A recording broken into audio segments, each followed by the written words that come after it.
Shalom, shalom, wana wa Mungu. Bwana apewe sifa sana. Tunawakaribisha tena kwenye kipindi chetu cha kutafakari neno la Mungu kwa ufupi. Naitwa Pastor Andrew Richard. Ninawapenda kuwakaribisha. Kanisa letu liko kwenye mkoa wa Dodoma, eneo la Mwimwasi. Kanisa letu House of Glory International. Tunawakaribisha nyote. Karibuni sana.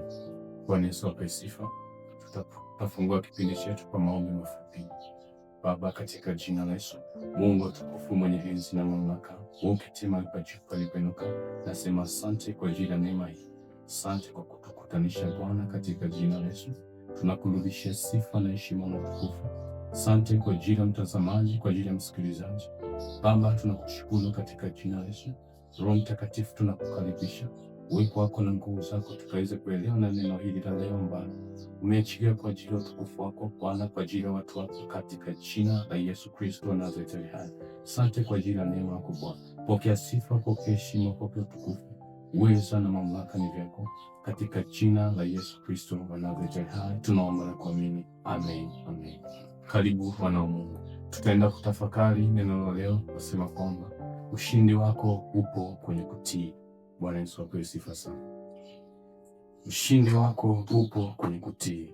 Ukisoma neno la Bwana katika kitabu cha Samueli ile sura ya 15 na ule mstari wa 22, neno la Bwana linasema, naye Samueli akasema, je, Bwana uzipenda sadaka za kuteketezwa na dhabihu sawa sana kutii sauti ya Bwana? Angalia, kutii ni bora kuliko dhabihu, na kusikia kuliko mafuta ya beberu. Kwani kuasi ni kama dhambi ya uchawi, na ukaidi ni kama ukafiri na vinyango. Kwa kuwa umelikataa neno la Bwana, yeye naye amekukataa wewe, msiwe mfalme. Bwana Yesu apewe sifa sana. Bwana Yesu apewe sifa sana. Haya maneno aliambiwa mtu mmoja anaitwa Sauli. Alikuwa amepewa maagizo na Mungu na akaenda kinyume na yale maagizo. Na Mungu anasema, kwani kuasi ni kama dhambi ya uchawi, na kwa kuwa umelikataa neno la Bwana, naye amekukataa. Watu wengi wamekataliwa na Mungu kwa sababu ya nini? Ya kutokutii neno la Mungu. Kitu ambacho Mungu anakitaka wana wa Mungu tumsikie na tumtii. Bwana Yesu apewe sifa sana. Tunatakiwa kusikia na kumtii. Tunatakiwa kusikia na kutii kile ambacho Mungu anatuelekeza.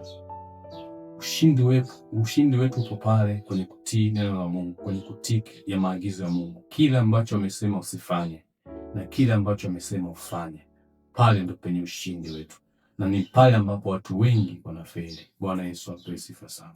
Lakini ipo hapa kukuambia kwamba utiifu wako, ufanikiwa kwako kupa kwenye kutii. Bwana Yesu apewe sifa.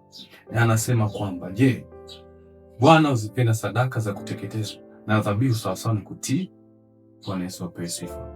Kitu cha kwanza kinachotangulia ni kutii, sio sadaka. Mungu hataki sadaka yako. Mungu alimwambia Ibrahimu, toa Isaka.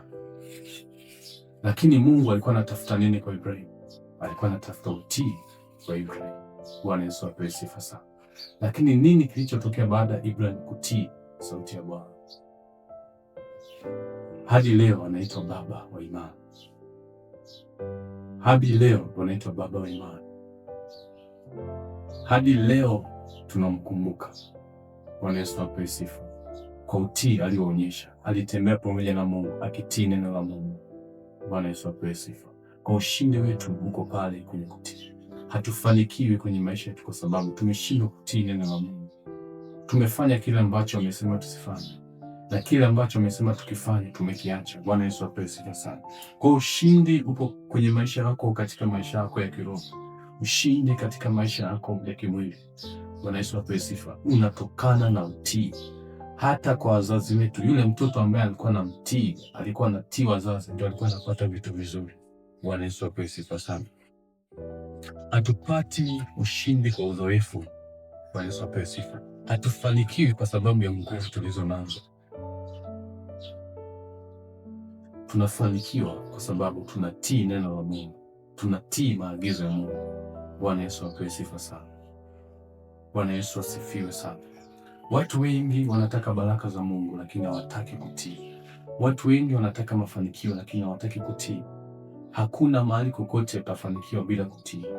Hata huko upande wa pili, wanatii ndio wanafanikiwa. Wakiambiwa toa hiki, wanatoa ndio wanafanikiwa. Bwana Yesu apewe sifa. Mwana wa Mungu, Mungu hahitaji sadaka zako, anahitaji utii wako.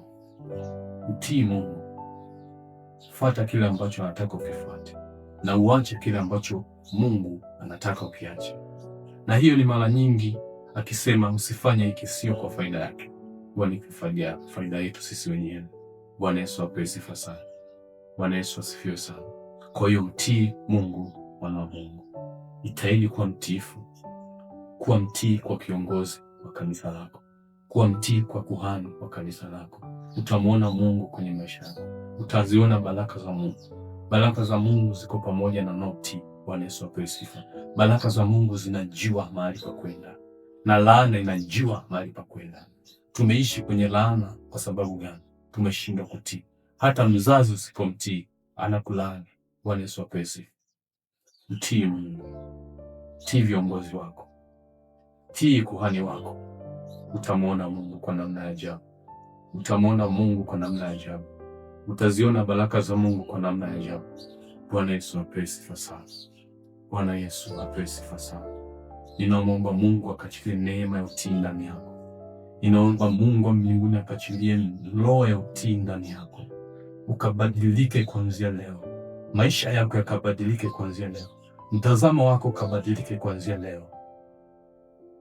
Mungu akakukumbuke, akaachilie neema ya utii ndani yako, katika jina la Yesu Kristo Nazareti.